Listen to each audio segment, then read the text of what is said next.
unfortunately. Cool. Guys, I think we're live. So we're good to go, I think. Nice. Okay. This time it's a bit more structured, or at least on the streaming side than last time. So we'll be on YouTube, we'll be on LinkedIn, we'll be on Twitter. We will not be on Instagram. I do not have the user count needed for that.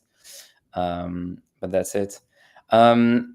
As we said, on WhatsApp when we were chatting just before this, I think compared to last call, maybe we can have a bit more of a relaxed and chill discussion about markets and what we're interested in and so on.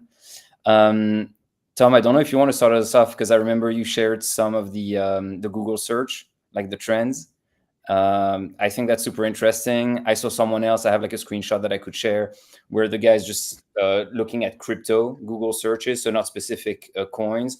And that's kind of like ramping up. And then he has a square before the first bull run of like 2017, 2018, and then 2020, 2021, and kind of like don't fade this, as in this is going to pump massively. Of course, that's the usual bull posting you see on Twitter, but I don't know how you feel about it. Yeah, no, absolutely. It struck me a little bit by surprise. Well, it did and it didn't in a way, because I think one thing this time around that's very different to I think the other bull cycles is that crypto does trade a lot more like equities. And that is because a lot of it is very much institutionalized. So you can just tell by looking at the charts when we're in a US session or not. It's quite interesting. You have these typical sort of retail / institutional play patterns on the charts, and that's I think one thing compared to all the other cycles that we're missing is retail going absolutely ballistic. You could argue that probably in March 2024 and also just after the election we would have had that sort of first November-ish rally. You could argue that there would have been a little bit of retail involved, but that I think for my taste would have almost been too quick. So, and finally, going back to the Google search volumes, we're seeing some all-time highs, specifically for Solana, which was a little bit surprising. One thing to note there is, I think what a lot of people get wrong is FDV versus market cap, right? And Solana has been trading at a all-time high in market cap terms for some time, so that is generally not surprising. But it looks like a lot of people are looking to participate in the sort of high market cap coins. And what I thought was also quite interesting was the distribution. So I'm tracking different tokens, and this is completely random and as usual not investment advice at all. If you want to kind of have a good time and you don't want to worry about your portfolio, stay away from crypto. That's, I think, the easiest sort of takeaway from this call. After having been in this space for far too long, what feels like. We're looking specifically at, so there's for these big tokens, there's a couple of, and I've excluded Bitcoin here because that's generally, I think, quite... that's distributed well enough. If we're looking at Ethereum, for instance, that's like very, very, I'm looking at the map at the moment. If you're looking for generally that breakdown on Solana, Ethereum, Dogecoin, and XRP. And what's quite interesting is the US is actually quite bullish on Doge, what feels like, or what looks like. China's pretty much the only blue. Solana's blue in this particular overview. Spain as well. And I think everything else is pretty much red. And red is, well, I think the colors aren't chosen particularly great, but red is actually Ethereum in this case. So I think we've got a lot of consensus on Ethereum, and generally speaking on these Ethereum search volumes. And I think we actually did touch on this last time. So do tune in, because apparently some of the stuff that we're talking about is not complete rubbish. Ethereum did have a lot of attention, the most hated asset in crypto, as we touched on this last time, and it did actually do fairly well. And it did take many by surprise, us as well, obviously, but to the, not necessarily the magnitude, but the speed at which it sort of came about. But there's a lot of the institutional side is sort of picking up, and that obviously helps with distribution, aka spreading it to retail. So that's something that I thought was quite interesting, and I figured it'd be good to sort of discuss this as well. And I kind of, that's one of the things I wanted to discuss is like, do you guys have any prediction for what ETH, like how ETH could behave? Because I think we can always shout out, price targets of like 10K or 20K or whatever it is.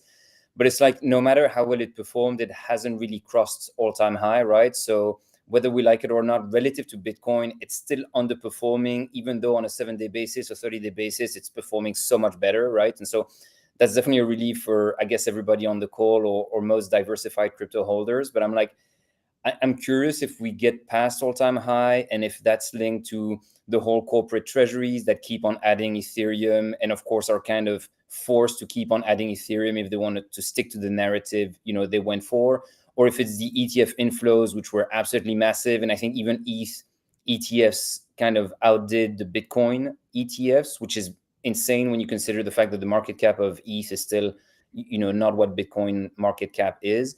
And so I don't know. Now we're in that retracement thing, which is always kind of a difficult time to predict whether it's going to keep going or if it's going to pump back up. So yeah, I have my idea, but I want to hear yours. I think on ETH, any dip from here. So, and this is, assuming that, and that'll be generally my view, we're still in a bull market. Any dip from here is essentially an opportunity. And I think adding aggressively is probably, all things equal, going to help to outperform a crypto portfolio. Now, when we're at the phase now where, so typically, obviously, it always starts with Bitcoin, right? That's the most distributed crypto asset.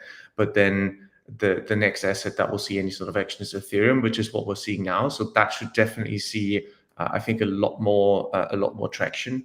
And it will. I would be so surprised if it didn't, 2x an all-time high in price terms, not just in market cap terms. And I think we are going to continue to see that. There's no doubt about it. It's really well distributed. A lot of people realize the value, which is, it's the world computer. It is the most trusted blockchain out there. We will get a staking ETF very soon, so you're not being diluted on an annual basis. And I think from that perspective, I don't see anything bearish apart from the usual, the political risks, the geopolitical risks that we're facing. But other than that, it should definitely have a really, really good run from here. And on the staking side, it's super interesting to note that all the companies that are acquiring Ethereum as a treasury asset, they're getting the yield, right? And so I think there was an article about SharpLink and how they've already earned X amount of ETH, which equates to X amount of US dollar in just pure, let's call it what it is, like profit or return on capital, just because also of the performance of ETH. But then, of course, it's a double-edged sword. Satiris, I'm curious to hear. Yeah, I think ETH will go higher. Bold prediction as always, but it's retested that sort of like 4,000 range, I think like 4 times now since the peak. And so I feel when an asset is like constantly pushing up against a certain target, there is that kind of pent up demand. I imagine you've got a lot of sort of whale holders and things who've been offloading around that 4K mark, but eventually I think sellers will get exhausted. And as long as macro remains good and like US is still like pretty risk on, I can't see a reason for ETH not to at least break all-time high, if not kind of outperform from here. I think as well there's like a lot of narrative now around sort of people who maybe missed the Bitcoin run up from an institutional perspective, like what's the next alternative. ETH is kind of the obvious play there. Plus you've got the yield bearing component, as Thomas mentioned, which I think could be quite interesting for some institutional players compared to just Bitcoin, which is sort of just purely hope it goes up and there's no real sort of distributions from that side of things. I do feel though we are quite late in the cycle, and so personally I'm also trying to position a little bit more defensively, especially after last week. It started feeling a little bit frothy, especially with like the price action of ETH that was like the most hated rally, and it's just gone from what, like 1,100 or something, 1,400 up to 4,300 pretty quickly. I think the markets might need a little bit of time to cool off and digest that. So I've risked off some, probably looking to re-enter. I've been trying to look at like what's been showing relative outperformance, especially on this dip, and like Link has been holding up incredibly well. Yes. So I'm probably gonna have a nibble. I think with Link, you can probably, it's one of the few that you can probably do in like a good amount of size with like relatively lower risk on an adjusted basis, where I could see Link going back up to 50 quite easily. Totally. And so at this stage in the cycle, I'm trying to kind of like consolidate positions and probably not set and forget things as much as I had been the last few years. But I have to reframe like your timeline, because I think you and I were at such like different types of investor. And when you say the market is getting frothy, do you mean like these days and this week, or do you mean like at a cycle level where we're close to like a cycle top and therefore you don't want to be holding risky assets? Because personally, and we can debate this, right? I feel like we're nowhere near the end of it. But you know how, but when I hear Tom say aggressively when talking about Ethereum, I'm like, this is as bullish as it gets, basically, right? So I'm like, I don't feel like we're anywhere near, but tell me if you think I'm wrong. And like, do you think there's already euphoria and therefore like in September or October, we're due for a massive pullback, or like at the beginning of a bear market? Obviously impossible to say, but I think from both a local and cycle perspective, things are feeling a touch frothy.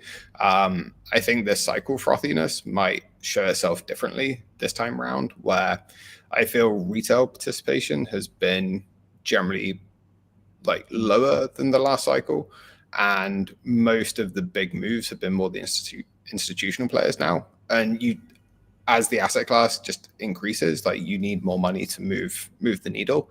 And so I think a lot of the retail sort of participants who would have bought crypto are probably already in and have put a lot of their money in already.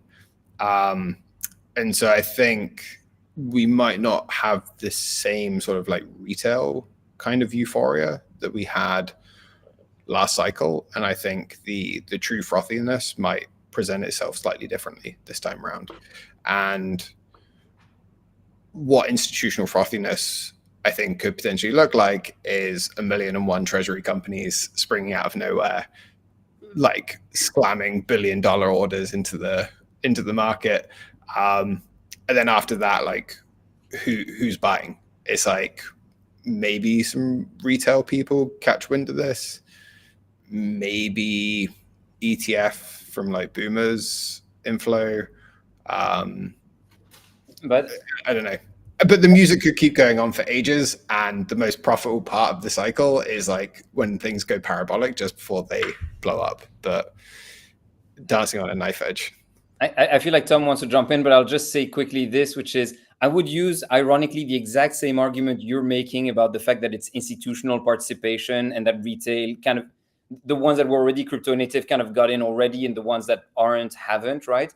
As the argument for why it has to continue, basically, right? So you were seeing articles about like the Norway pension funds adding allocations to Strategy, then maybe a bill passing for the 401k in the US to potentially be able to allocate to crypto and so on. You've got the Japanese guys doing stable coins. You've got Mika in Europe, doing all that stuff. I know the stable coin is not necessarily crypto, but you get what I mean? It's just like, I feel like there's so much of a momentum at the institutional and infrastructure level for crypto to keep on going. And my quote unquote conspiracy theory is I don't think the institutions just want to play in a pool of their own, basically. So if you want to assume they have this kind of hidden agenda of like pumping the prices so that they can dump maybe on retail or exit at a massive profit, I think they themselves will create that message, that narrative where the retail guys will get enthused and people will allocate capital. And then there's a flurry of other macro things we could discuss. But I'm like, I don't see the clear narrative where it's like, oh, everything that could be done has been done. Therefore, there's no more capital to push prices higher. And I hear you, when you're talking about the fact that you need more capital to push prices at this point. And that's absolutely true. but I think it goes both ways as well, right? Where the volatility is just a bit lower. And I don't know. I mean, again, I think you guys know my bullish bias anyway, but that's it. Yeah.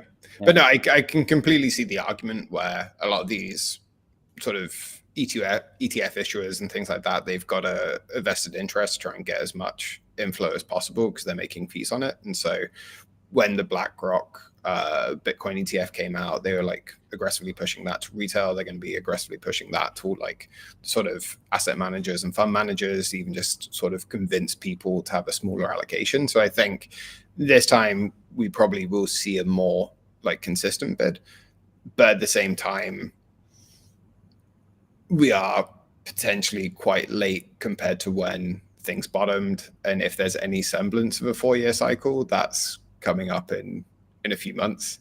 I'm not saying things have to play out the same as they were before, and I wouldn't be surprised if we topped out even like Q1 of next year.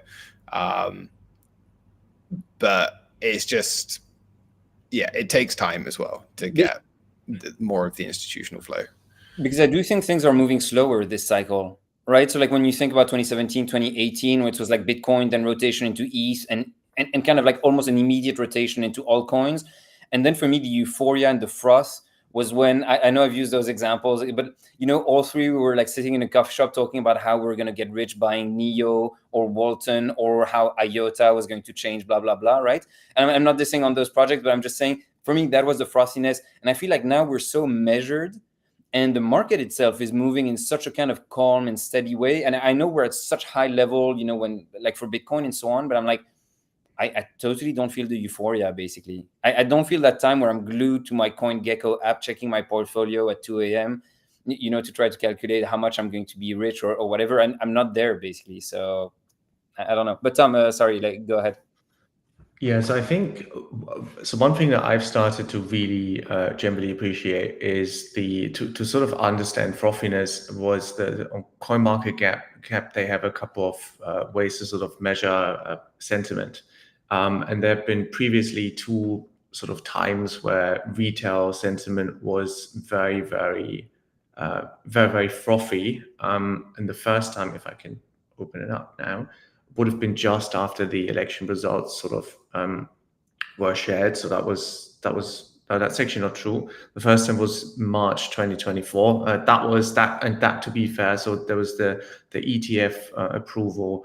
That was followed by a lot of just people aping into any sort of coin they would have been able to get their hands on, right? That was the first time, and the second time was just after the election. So that's when things were really frothy. Yet now, and I do what my favorite news is Bitcoin crashes to 12,000.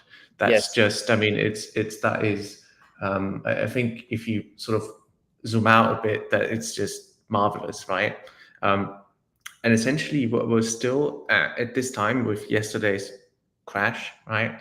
We're looking at 45 out of 100, when typically frothiness would be considered 80 to sort of 90.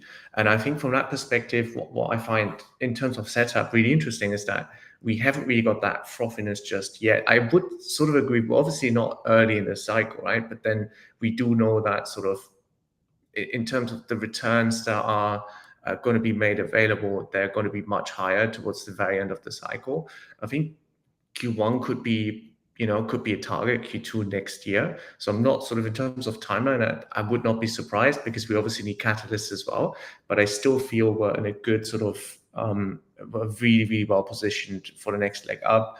And sort of going back to the institutional side as well. So one thing that's changed over the last 4 years, especially, is that on the political side, there's obviously a very, very different paradigm. The US is now pushing to be a leader. Therefore, there's no reason for, I don't want to use the word censorship, but I can't think of a better one, right? So there was obviously a lot of things that have been put in place in order to protect investors, right?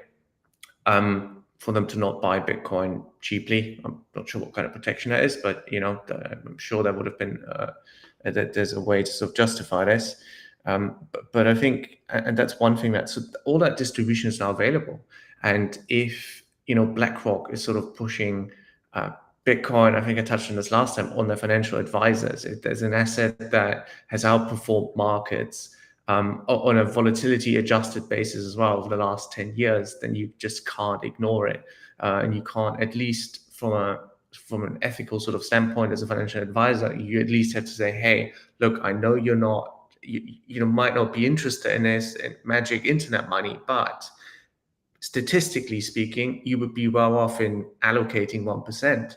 And I think what 1% really means, a lot of people don't realize, right? And especially there's a lot of boomers that are sort of now distributing their monies to the next generation, which is going to be less reserved or is going to be allocating a lot more to these digital assets. And if we look at that, then sort of it does justify another big run up, and it could also be, and obviously there's going to be frothiness. There is always going to be absolute exuberance, and that's not going to be different this cycle around. But over the long run, I think people should be aware that if you don't have exposure to Bitcoin, you're effectively shorted. And Bitcoin is an asset that, statistically speaking, you don't want to go short on. And that's, I think, something that even if you're super conservative, that's something that people will realize. Well, I obviously don't want to go 20% or 50% because that volatility I might not be able to bear, but what's 1%? And if that 1% turns into 2% in terms on an adjusted and risk-adjusted basis, that's a massive boost for portfolio, and that cannot be overlooked for much longer, I don't think. Yeah, agreed, 100%. Do you guys have a thought on the fact that there's been a lot of profit taking and a few liquidations when we got to the 123K level? Like, it still feels like, even though there's inflows into the ETFs and the corporate treasury and blah, blah, blah, but it's still kind of a level where people would rather take money off the table rather than in. Do you think that's just like strategic portfolio reallocation, or do you think it's just people think that if there's going to be a next leg up, it's going to take time to get there? I think in terms of timeline, it doesn't really make sense. So again, we said that a lot of the monies that are now sort of in the crypto markets will be institutional, and I think from that perspective, I would have rather expected this towards quarter end, right? And there's obviously some tactical repositioning, but I think ultimately, looking at the next, so we have a couple of things. August generally from a volatility perspective isn't a good month, right? Your liquidity is thinning out, people on vacation, so it's not necessarily a good time if you want to be especially leveraged. People should not be, obviously they don't want to be exposed whilst liquidity isn't looking particularly good. But then there is also, I think in general, the notion that there's a lot of things that are going to happen. There's Jackson Hole this week, right? So there's going to be a Fed meeting next month where we're expecting at this time some sort of cut. Markets still aren't clear over the whole of 2025 as to whether or not we're going to be seeing 2 or 3 cuts. There's still a lot of uncertainty. There's Russia. There's a lot of things that are generally not relatively clear, and I think in such an environment, it is simply reasonable to say, look, yes, it's been a good run, but there's too much uncertainty, or let's put it in a different way. There's just not a lot at this point, at least in the short term, that could be pushing the price up. And I think from that perspective, it is perfectly reasonable to say, look, we're taking some profits, but that looks to me more like trading and nothing on a capital allocation basis. So Thierry, I think you wanted to jump in. Yeah. So I think with the institutional bid as well, you've got to also think about what's their risk tolerance and also what's acceptable returns to them. And so I think we will see this sort of dampening of volatility because of that, both to the upside and the downside, where it seems like this cycle, quite a lot of dips that maybe we're getting bid at like 30-40% down the last couple of cycles are actually getting snapped up around 20% down, because for a larger player, a 20% retracement is actually already a great discount. And so I think with that as well, to the upside, if we're having these like relatively sharp moves up with Bitcoin, I think it'd be hard for some of these bigger players not to take some profit. And so you're kind of seeing this pattern play out quite aggressively now, even since like the bottom, where it's like a period of consolidation and then a few weeks where the price just explodes, another period of consolidation, price explodes. And so we've had these kind of like probably like 3 fairly big step ups. And I think with anything, when you get like a large move up in such a short space of time, there's going to be people taking profits, time to consolidate, time for coins to kind of change hands.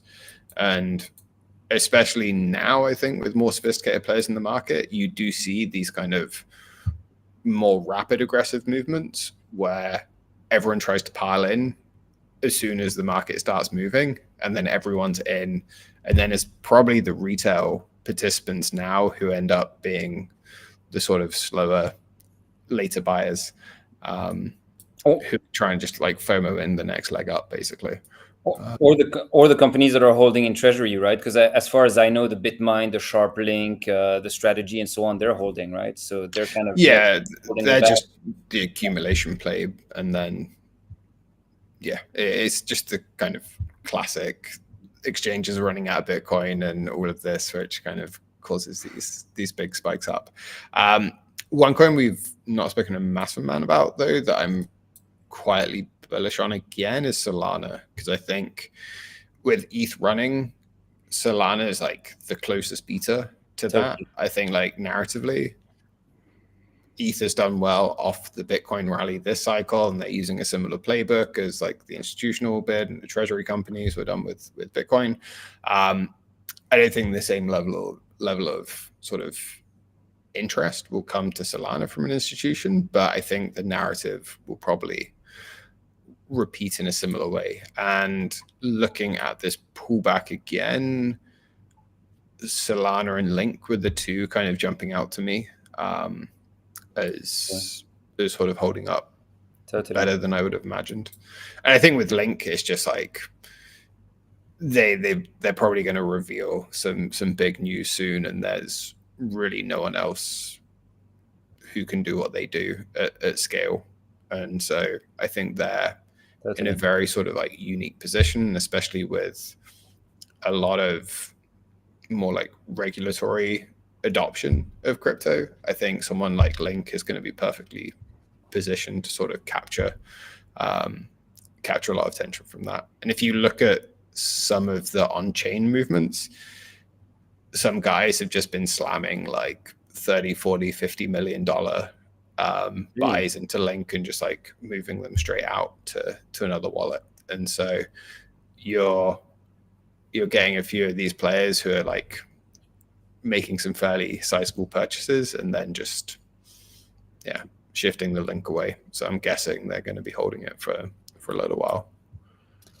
I mean, so many great points, and I wanted to talk about exactly that, right? There's the Chainlink outperformance, and the fact that I remember Satiris on a previous call like 6 months ago or a year ago, we were looking at the bull market and saying, oh, it was such an easy trade to just buy Chainlink when it's below 15 or something like that. Like, there was this resistance, and you were like, this. In retrospect, it was such an easy trade, and then of course it kind of pulls back down and doesn't do much, and we're like, oh, it's a Bitcoin-led rally, so altcoins are not that interesting. And then of course after a while you see ETH pumping, and then you see Chainlink pumping, and you can't help but kind of beat yourself up and think you've kind of missed that trade. But on your point, about the institutionalization, I think the Chainlink makes so much sense as well, just like you said it, right? Which is, if you're bullish on ETH and you're bullish on crypto and on stablecoin and on anything that requires data or DeFi, and you want to have that play, which is, I believe that the infrastructure at the more high level or like sophisticated level of institutions is going to ramp up, then Chainlink is kind of the obvious one. And then a quick note that I think we have to make is, it's so interesting to see that Pyth, so the equivalent, if I understand correctly, on the Solana ecosystem, is just not performing that well. And I think it's just plagued by the super low market cap to FDV ratio, and the fact that there's so many unlocks that have come on, month or quarter after quarter, year after year, that people are just kind of like given up on it. And so Chainlink, which is the more expensive, the harder to integrate, clunkier solution, is still preferred and is still doing better than the other one. So I think that's just so interesting. A quick point on Solana, 100% agree with you. I think you've got this, and that's why I think this cycle is going slower. It's like you've got the Bitcoin, then you've got the Ethereum. I think Ethereum can still pump much higher. Then I think Solana, which is kind of almost that meme of the thing with the stick, like do something type of thing, where it's like it's actually doing very well, but it's not doing as well as some people would hope. And I think at some point it's going to blow in our faces and we're going to be shocked, basically. Yeah. No, and I think one last point on Link is, and I think that's probably why we're sort of seeing these movements, is if we're sort of extrapolating what we've seen with Robinhood, which is equities on chain. If we're expanding on that, and if we're thinking, well, in terms of infrastructure, what do we need? Well, we can obviously now trade equities on chain, right? There's from a regulatory perspective, there's a lot of things that at this time prevent true liquidity, which is you still obviously need to capture the ultimate beneficial owner, right? And that's actually something that from a technology perspective is also a lot easier to do improve on chain, by the way, because otherwise you're just trusting some parties and their processes. And I think if we're sort of extrapolating that from here, is yeah, absolutely. At some point, you will need to be able to price these equities on chain, and you will need to have a way to sort of understand, well, okay, what's my Coinbase worth at this time, right? And this is where I think time is sort of for Oracle specifically is probably the single most important thing. If you've been running for such a long time, and if you're still being used by a lot of players, which is sort of the Ethereum use case, right? It is still working, it is still being used, and it still secures billions of dollars. Because oracles are incredibly important because they are so easily manipulated, right? Which is why it's so hard. The hurdle is so high to sort of get into these plays, which is why Pi potentially might have that issue, because it's all about trust, and trust in this space you only build over time. And this is where I think being not sort of a fast follower, but being the first mover is going to pan out particularly well. So I think there's definitely a use case to be made that going forward, that can certainly, that it can certainly benefit from just purely this very mechanical, very boring fact. Yeah, 100%. Yeah, I was thinking about something else also. Like, have you thought a lot about stablecoin and how that might impact Ethereum and Chainlink and all the other stuff? Yeah, I think also on the stablecoin front, we're seeing a lot more issuance there, and I mean that's sort of also another super easy use case. And I think people don't realize how easy it's gotten to move money. It has and it hasn't. In a way, obviously, there's still a big fee hurdle, right? If you're using any of the big companies at this time, there's good reasons as to why it is so expensive, which is partially because of anti-money laundering, right? There is a lot of these, I'll say, important regulatory requirements that need to be fulfilled, and doing that on a institution by institution basis, saying, well, okay, if I send monies from bank A to bank B, then bank B has to make sure that everything is okay, and then I send it from bank B into bank C, then they have to kind of do the same thing, whilst sort of trusting that the bank prior is giving them all the information they needed in order to assess this properly. Whereas on chain, and again, this is still probably one of the biggest things that people aren't aware of, is it's super easy on chain, because it's all on chain. It is all made very transparent. You can easily understand as to what the previous wallet. I'm thinking on most chains, that is obviously. There's others that sort of are focusing a lot more on privacy, but generally speaking, it's a great use case. It's a great use case for money, for banks, for institutions to move money cheaply. And what was really interesting, the Bullish IPO, I read that yesterday, was settled entirely, and that was 1.15 billion, was settled entirely on stablecoins, and this is sort of the biggest use case ever. It's like, okay, well, now you can take part in these IPOs with stablecoins, and the reason simply it's a lot cheaper. There's no fees. So yes, there's still a lot of issues that we're facing with custody. And generally speaking, this space is very much the Wild Wild West still when it comes to potentially exposing yourself, making sure that generally keys are managed correctly. But it is going to disrupt a lot of things, and it is going to remove a lot of friction. If you're thinking even sending monies from one account to another, just managing the different account numbers. You need a BIC if you're in Europe, right? You need a SWIFT code potentially, and you need an account number. That's at this point, it might be less clunkier to just have an Ethereum address or any sort of other blockchain address. And I think from that perspective, yeah, very, very bullish about that. And it's we're in a great place, and it's going to disrupt finance, and fees will continue to come down. Will have to come down because of that. I think there's just still the issue of utilization, which is if you send me 10K USDC, it's good to have. It's super cheap. It's super fast. It's super secure. It's self-custodial, blah, blah, blah. But it's like I can put it through DeFi protocols to earn some kind of yield, but I'm not necessarily spending it. And if I do want to spend it, then it has to be through a credit card. So there's like that process and the trust in the counterparty, and in the fees that they would be charging me at a currency level, at a transaction level, where I can use it, and so on and so on. So I mean, again, I'm super bullish on all things, that would decentralize financial processes, but I don't know if the stable coins at the retail level is doing that. Maybe so at the banking and corporate level, right? I think as well with that point, Justin, it's also who's the retail user of this. Like for people in the Western world who already have bank accounts and things like that, there is less of a demand. But in a lot of developing countries, like stable coins are actually presenting themselves as a really sort of novel way to do not just domestic trade, but also international trade. And so if you want to hire a freelancer in Nigeria or whatever, it's like never been easier just to send them stable coins to work on something. And so I think it opens up like a much, much larger global market now for sort of improving global growth and the world economy. And so I think the implication of stable coins is like pretty huge. Yeah.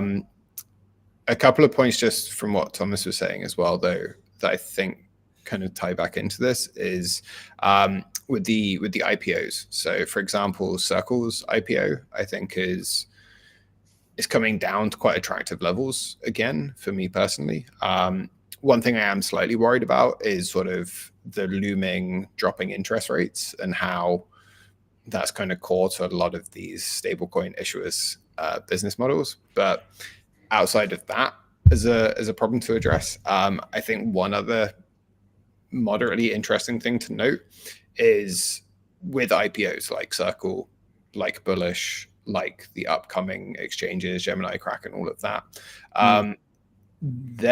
That's another thing that will divert money away from our bags, at least our on-chain bags, because money that's being put into those to get exposure to crypto is probably not being used to buy my Fartcoin, for example. And so I think, obviously joking aside with Fartcoin, but like even Bitcoin and ETH, like that's less money being allocated directly to the coins. And so I think we are seeing this kind of massive dilution of where capital can be allocated, because not only do you have 1,000,001 on-chain coins, you've now got treasury companies to buy coins, you've got all of these upcoming IPOs, and then there's probably going to be a whole host of other things as well that people want exposure to. But in general, I'm pretty bullish stablecoins, especially it's just like a new technology, and the US adopting it and like really pushing it is a smart move, because if USD based stablecoins can become the de facto, then that kind of further cements the US dollar as the global reserve currency in the coming digital sort of, well, increasingly digital age. The one thing I would quickly say, just to challenge you a bit on the, the capital that's being allocated to the crypto equities, is I don't necessarily think that when you're looking at allocations of crypto, it's necessarily a zero-sum game. I know that the markets, are as a whole, but I'm just saying, if people are bullish on crypto, I do think it kind of spreads itself across different things, as in if Coinbase performs very well, Circle, bullish, Kraken, Gemini, even Robinhood after adding, crypto and so on, that still increases the aura of attractiveness and reliability of crypto. And so it has like a collateral effect, if you will, of, I think it's still a net, still a net positive for the space, but I think it just kind of less, lessens the sort of high pressure going in. So I guess that's the function of the stage of crypto after. But I'm also buying like crypto equities as well. So like I was buying coin quite aggressively a few years back. That's been one of my better holds. Yeah, nice. And then I'll probably be buying Circle. The bullish IPO didn't touch, but I think the IPO plays are going to get quite frothy. So I think there's also quite a lot of opportunity to be had there. I just need to not move all of my equity portfolio to crypto. So I'm like fully exposed again. Especially if 20 minutes ago you're saying I'm scaling down the risk because I think the market is frothy. That's probably not the time to go out of equity. On a relative basis. So I've been risk on for the last like 2.5 years pretty much. I think there might be another 6 months in the cycle, which I do want to kind of capture. But now it's like time to be a bit less degenerate, I think, which is hard for me. Well, for me, as a quick note, I'll just I'll talk about my allocation overall, right? Which is I've got my crypto, I've got my traditional finance instruments, but like literally yesterday afternoon, I spent a good hour going on all my trading platforms to do exactly the opposite of what you're saying, which is I didn't do any market buys, but I started putting buy orders, like limit orders at lower level on everything. Like I have zero available cash. Like everything is locked in either in actual positions that are live or in limit orders that would be triggered if there's any kind of pullback. The reason is the most like dumb reason possible, almost like that graph is the genius and the retard, where I'm like, I still feel like the rate cuts are coming at some point before year end, right? The expectations are going higher. And the only thing I hate is being caught on the sidelines, basically. So I'm okay. I'm a patient enough investor that I can get allocated and suffer, let's say in traditional assets, 10%, 15%, 20%, 25%, 30%, drawdown, just for the sake of, I know that I entered at an okay average price and that eventually things will go up. And I don't know. I don't believe in the narrative that, let's say, for example, the S&P 500 will drop, famous last word, another 30%, especially if there's a rate cut incoming, right? And so that translates into everything: real estate ETF, gold ETF, S&P 500, top S&P 550, like the Invesco ETF thing, the NASDAQ, anything that I can buy, I've got buy orders, placed. And same thing with crypto. It's like if Bitcoin does retrace, like let's say sub 100K or ETH sub 3,750 or something, I'm a buyer. I'm just like happy to allocate, and then things will go down even further. That's fine. I'm holding, and then I'm waiting for the next leg up, which I think we're still due for, basically. So that's it. On that rant, are you guys investing in anything that we haven't discussed, just yet? Like in terms of maybe as a closing off thing, in terms of something you're excited about, a niche coin that you're looking at, and so on. I might chuck some money towards robotics companies. So okay, nice. That's kind of interesting. So had a couple of opportunities come my way for some sort of Series A kind of type investments, mostly like Chinese robotics. Yeah. So I'll share with you guys as well after the call. But I think that as a space, so interesting, continues to get more frothy. I've got like a fairly large allocation towards Tesla as well, because I think they're pretty well captured or well positioned to capture sort of increased interest in robotics. But I'm also trying to just think about what does the next sort of like 5 years look like. And I think obviously increasing AI, increasing energy demand requirements, like robotics, I think we're hitting this sort of potential inflection point now with sort of AI enabled innovation that's going to actually start to sort of kick a bit more of a flywheel when it comes to the kind of like sci-fi tech. Obviously things take longer than you'd think, but similar to crypto, I don't really care as much about what actually happens. I care more about what people think will happen, and then try and ride that as a narrative for as long as possible. Obviously I fucking love tech and robotics and all of that, so I do want to see this future happen, but I also when it comes to making money, I care more about what people think will happen. And again, like, I'm not some fucking super genius here. It's just, I think more and more people are going to talk about robotics, and so it's probably wouldn't hurt to get exposure to that. Also, just in general, I kind of want more exposure to China and India, especially from like a tech standpoint. So I think just more exposure there. I think a lot of the open source AI models coming out of China are like really, really impressive. And so I think they'll probably get sort of more and more interest in the coming year or two. And so, and also if you look at sort of Alibaba, where they're investing as well, they're sort of like co-investing in a lot of these Chinese AI startups and things like that. And so I think there's probably some opportunity to be had there with some of these sort of select Chinese tech plays, but also just a hard market, and really, really hard market. But us in Hong Kong is like maybe a little bit more exposed than most. So, but I think it's the right allocation, the right thesis anyway. So I think you're on point. Tom?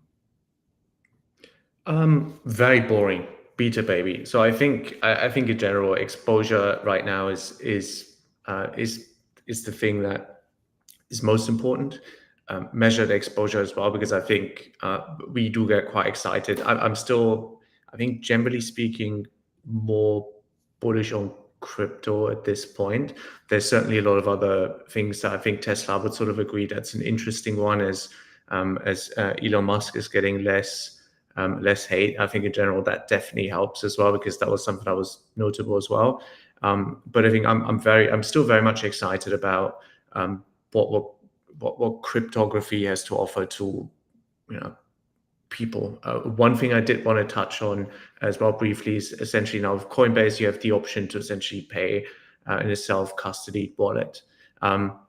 So I think these sort of payment solutions, so you sort of use their wallet, which is also an interesting move, by the way, that we can perhaps touch on next time, but is essentially the optionality that is given to users to self-custody assets through Base specifically, and whilst having the ability to spend or to take part in the economy, buy your Starbucks coffee. And I think that's something that's very exciting. So, and I said beta, so essentially I think in terms of the outlook is generally good. Now, is that something that's good over like the next week or the next month? That I'm not sure about, but I'm pretty sure that 3-6 months out, we should be in a much better place. And it's generally still looking to be risk on. Again, well, famous last words, save any sort of geopolitical developments, but ultimately from an economic perspective, it's still looking very good. And at that point, it's about beta. It's about how do you want to participate in these rallies, and you want to probably position yourself in things that generally are very much that are moving with duration. I think Sotirios is actually super smart. What he said is, what do people think will happen? Again, just bringing that back to crypto is at some point they'll see it everywhere and they'll be like, hang on a minute, this might actually be my next Bank of America, my next JP Morgan, because why do I need to, like call the bank or wait an hour in line to do, anything? And so, essentially now I think crypto equities are going to do very well. There's different, I think, classes of that. I think, Circle, interesting for sure. Been riding that for a while. But I think it's come to sort of attractive levels with their know-how and generally the tech that they have in place, that they're well positioned to essentially help banks. At some point, that's my thesis, to issue their own stable coins to just make sure that, if you have your Bank of America US dollar, and that will create friction when you're trying to move your bank to JP Morgan, and that's quite interesting. And I think lastly, we did speak about stable coins and generally dollarizations, but we didn't really speak about the dollar. I think the dollar, and this is in the long term, is still going to outperform. I think the US is still going to be outperforming any other country over a long sort of period of time, and they position themselves really well at this time as well to continue that dominance, which was, I think, just a couple of months ago that was in question, and now it's just like, okay, well, things are looking to go really well. So I think large cap crypto equities, and essentially anything that's touching on that's US equities on a high beta basis, as in more volatility that you sometimes don't want, but generally want just to make sure that you're taking part in this last leg, which typically has a lot more to offer. And then we'll see how generally faces will be melting when capital is going to be rotating into altcoins. And then I think it will be a very, very happy, a much more even joyful call than usual. Do you guys think the Solana ETF approval, like potential approval, that's going to be a big catalyst, or it's going to be a disappointment like the Ethereum ETF when they first launched that?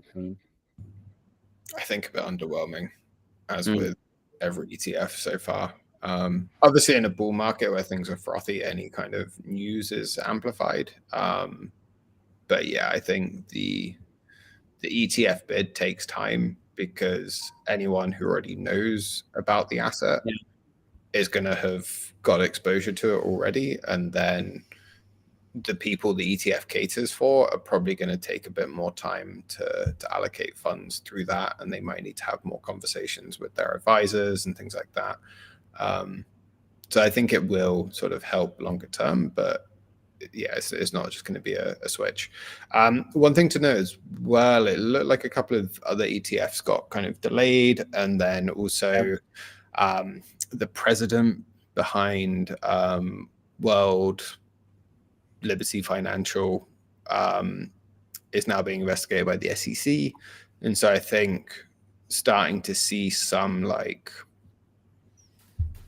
some small hints and whispers that things are maybe not going to quite be the wild west that we saw directly after Trump's sort of inauguration, and there might be a little bit more sort of people coming to their senses. And so I think even with the SEC, it's like a way more accommodative, bullish environment, but at the same time, you still can't just be doing sort of outright crime. And so I think but like crime season's good for our bags generally, but it's like not good for the health of the industry long term. So, but I do think it's a good thing though, right? Like that measure, right? Where it's like you still want some regulation and you still want some oversight and bad people to face consequences if that's what's happening, right? Versus total wild west. But of course, there's always a pendulum between too much regulation and not enough. I thought it was also interesting. I read that Hong Kong is tightening regulations for exchanges. I don't know if that makes a lot of sense, for the region specifically, but I guess they don't want to be like another Singapore with FTX type of thing. So it's kind of like, oh, there's a rally, so people get super excited. So maybe the exchanges allow themselves to be a little bit easier with their risk metrics or their risk management. And so we need to clamp down before something happens. And I think ultimately that's a lot of foresight. And similarly with the US, it's like they do want to put a path forward for all the crypto companies, but you can't do it gung-ho, because then it kind of, blows in your face at some point. So that. Guys, I think on this really sobering note, maybe this is a good time to close it here, but is there anything else you guys wanted to discuss that we haven't discussed? I'm going to take silence as a note. Yeah, show me some of your bags, Justin. Any alpha on your side? None whatsoever. It's still like a very boring portfolio that's mostly Bitcoin. Ethereum is kind of growing in terms of percentage of the portfolio just because of the price performance. Still looking at Solana, and I'm like, I love when I'm bullish on something, but the market isn't, because I feel like that's bound to come at some point, just like you were saying, right, with the capital cycling, if you will. And so I think that will do well. I bought a bit of Rect. I don't know if you guys have even heard of that coin. It's kind of like a brand coin. So it's a meme coin, but linked to a brand, basically. And so there's like a whole incentive and community around a product. And I just have this theory that that's going to, not this coin specifically, but that theme of like having a brand coin, so fairly launched, but linked to an actual brand with an actual business and an actual community, is going to become a very popular narrative in the next 6 to 12 months, especially if you want to loop in retail and get the right euphoria.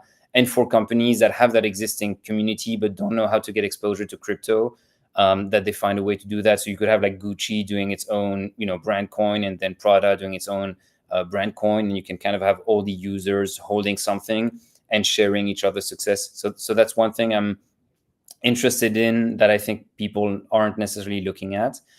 And then on the equity side, because you were talking about robotics and AI and energy plays, I think I posted in our WhatsApp group already, is EOS, which is like a battery company based out of the US. So manufacturing in the US, super efficient, massive orders based on zinc. So there's no material that's like hard to acquire, or that you're really dependent on other nations to acquire. And I just feel like that narrative, again, going into what people would think versus what's actually there.